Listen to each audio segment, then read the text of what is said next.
Fancy a trip to the junkyard, Tin Woman? Filthy Neanderthal.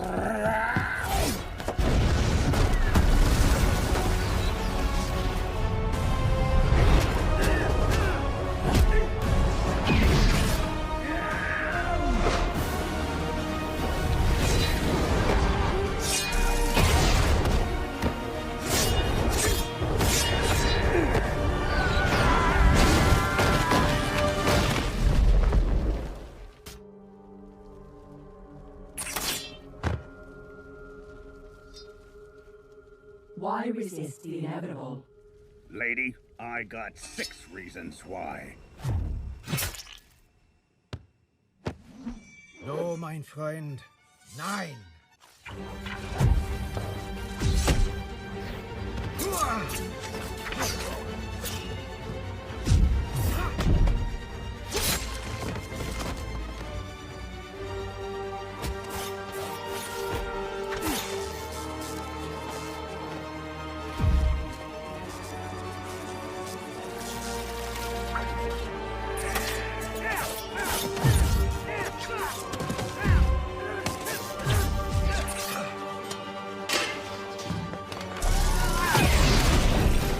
We must get them away from Rogue.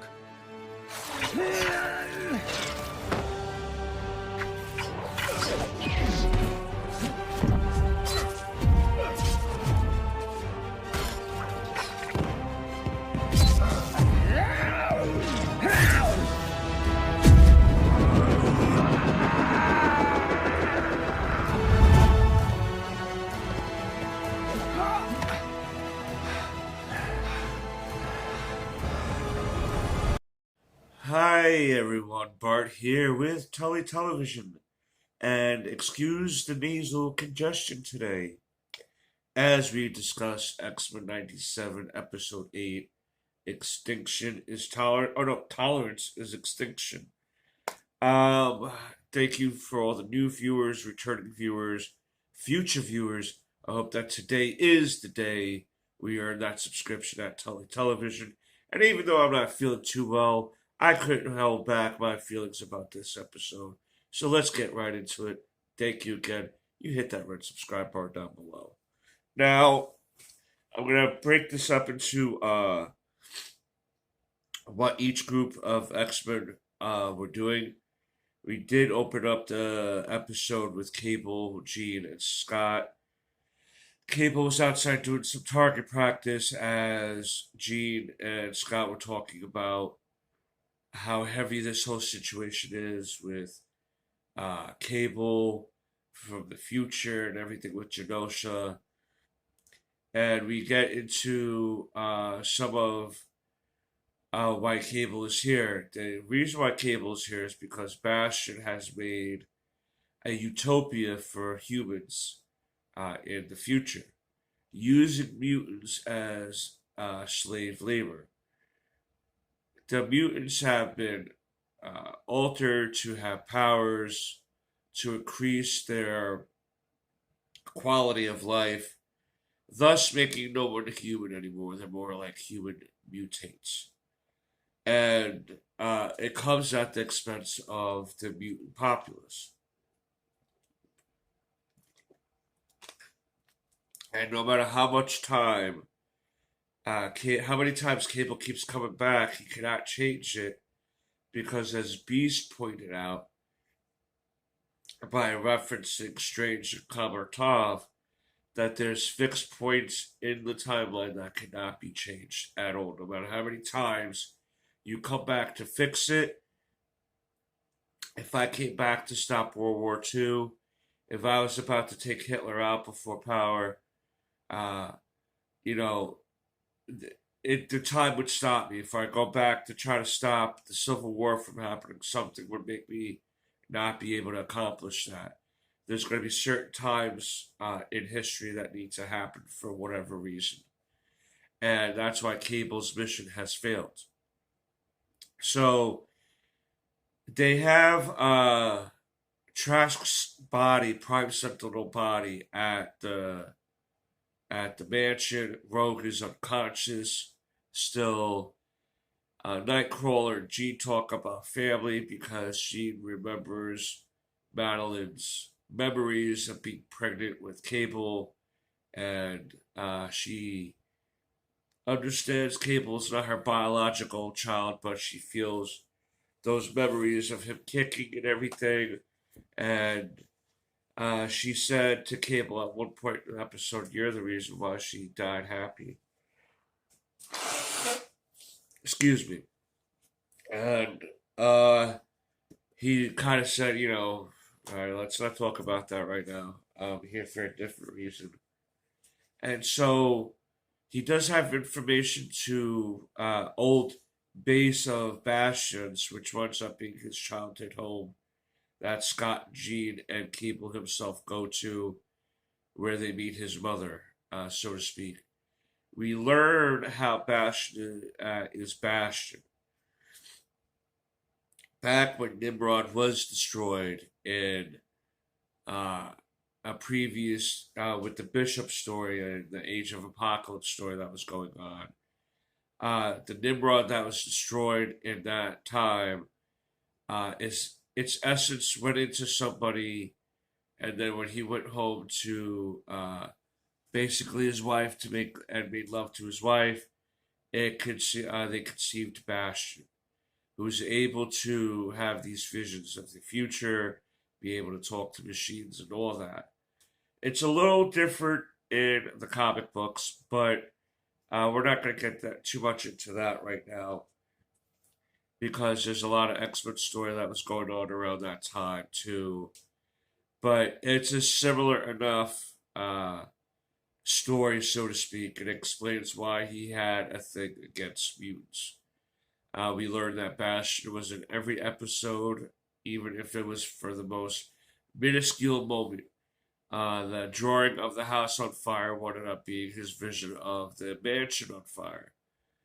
He was in a council meeting in one episode. We've seen his face in one episode, or the outline of his face in one episode. So Bastion has been lingering around like this stuffy nose for the last 8 weeks, so to speak, which is a pretty interesting thing to see get tied up. We learn here also that Bastion has been using humans to make them into Prime Sentinels by infecting them with nanotechnology. The reason why Sinister infected Cable as an infant with this techno virus is to possibly have a failsafe against Bastion.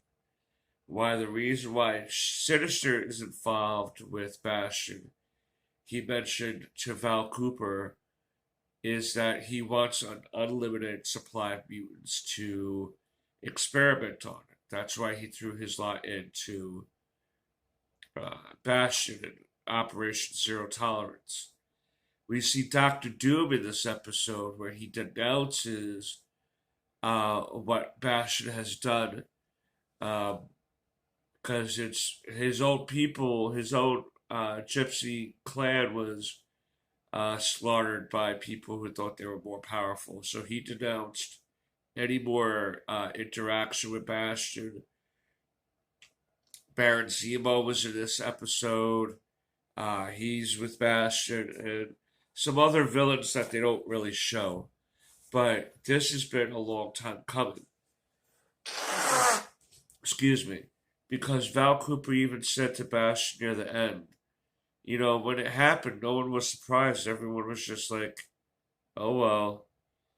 What happens is when something happens so far away from you, you become apathetic to it. You understand that there's tragedy there, but if you cannot see the tragedy, if you cannot smell the tragedy, if you cannot touch the tragedy, or hear the screams in the nights of children being buildings crumbling down on them and stuff, you're not gonna care. Well, that's over there and I'm over here. What are they doing for me? Type of thought, right?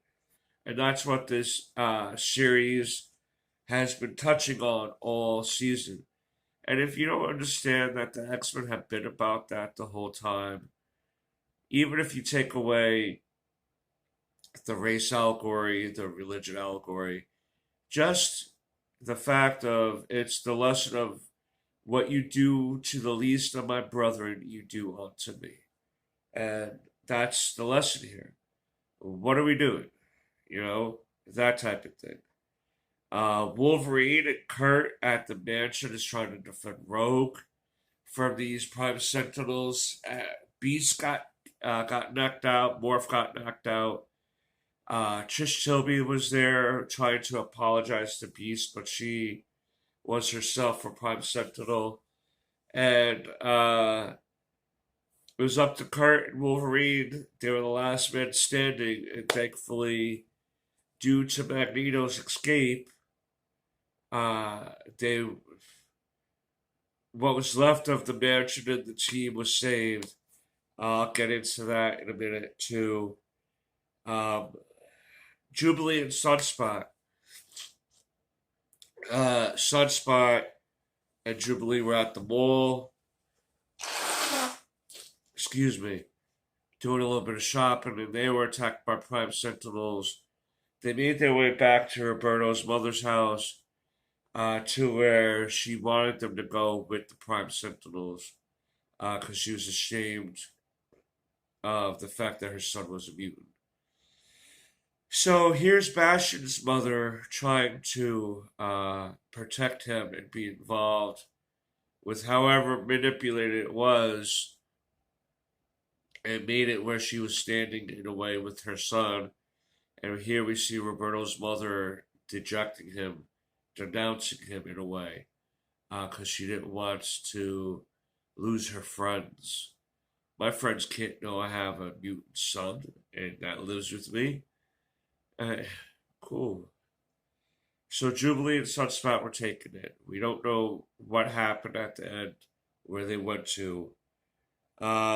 So it's interesting to see these two mothers' relationships with their sons mirroring and reflecting different styles of relationships between their parent and their sons.